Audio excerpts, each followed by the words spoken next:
Hi there. In today's video, I'm discussing an item that I saw in a vegan-based forum on Friday. Somebody was asking the question, what is 80-10-10? Now, to describe that in a nutshell, 80-10-10 refers to the ratio that you consume your plant-based calories from, whereby 80% comes from carbohydrates, 10% from protein, and 10% from fat. What is the significance from that?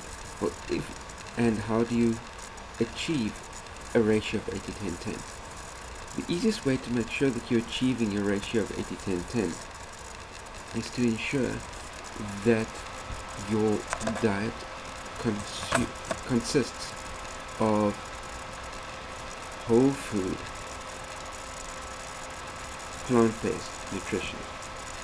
I see so many vegans out there that have switched to the vegan lifestyle because of empathy for the suffering that other sentient beings go through, and I understand that completely. But in order to be able to really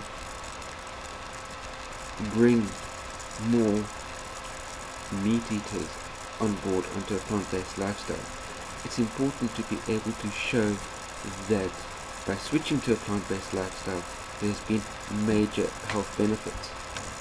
Now, if you've been eating junk as a meat eater, and then you switch to your vegan lifestyle and continue eating vegan crisps, vegan French fries,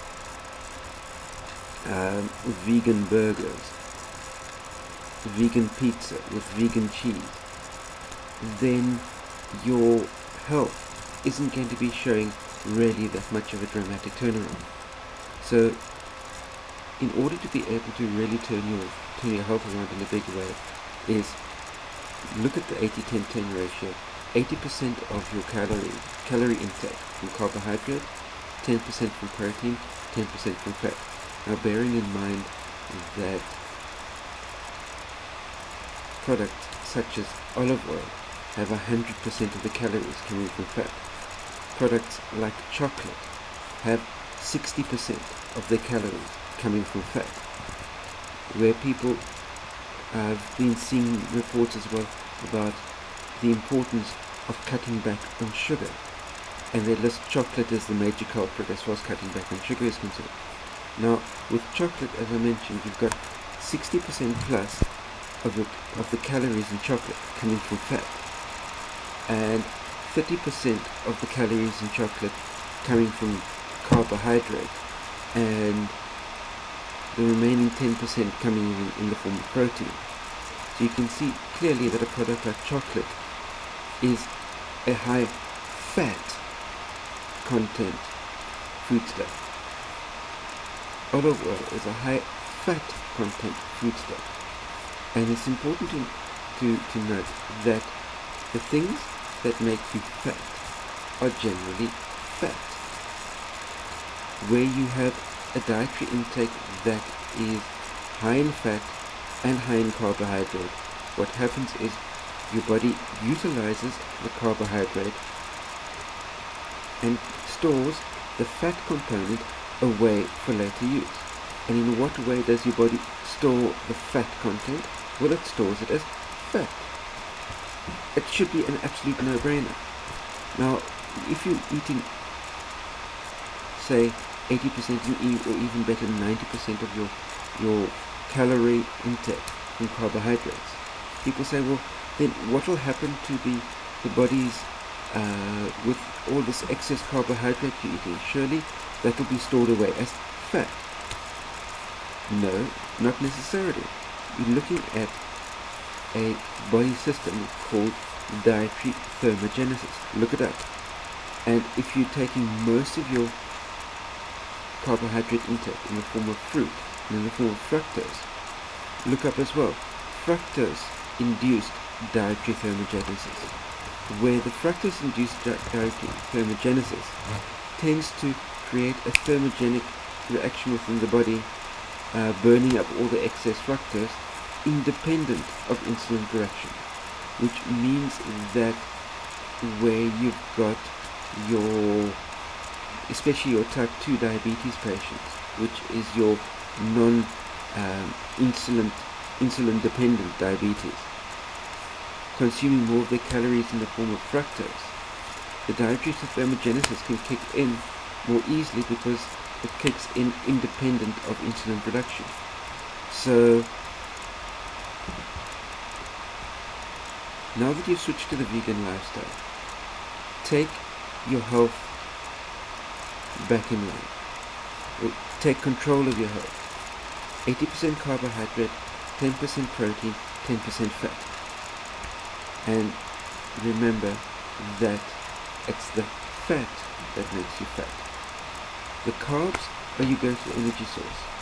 Every cell in the body survives on glycogen. The body needs glycogen to fire efficiently. Cut back in your carb intake, your entire body function, brain function just becomes so much more sluggish. And when you become so much more sluggish, guess what? You're needing to reach every morning for the caffeine, a couple of cups of coffee just to get you going. Midday, a Red Bull to keep you going. So by cutting back on your carbohydrate intake, you're needing to then look at other ways to get the thermogenic actions within the body fired up. And another research paper that's been released as far as diabetes, especially type 2 diabetes is concerned, is that everybody was thinking that the type 2 diabetes comes about from eating too much sugar. New research shows that it comes from eating too much fat. But that's a story that I'll cover in more detail in my next video. That's it for this time. Please post your comments and questions down below, and click the like button as well. That brings the ratings of this video way up within the YouTube community. More people get to see the message, and we can get more people onto a healthy, plant-based lifestyle. So please click that like button, share this video out amongst your friends, and please as well click the subscribe button as well. You'll find one subscribe button in the area down below the video, and you'll find another subscribe button in the corner, just in the top right hand corner over here. And click either of those two buttons, subscribe to my channel, that way you can stay up to date on what's happening on a week to week basis. Also, in the outro to this video, you'll see a number of books that I've put up there.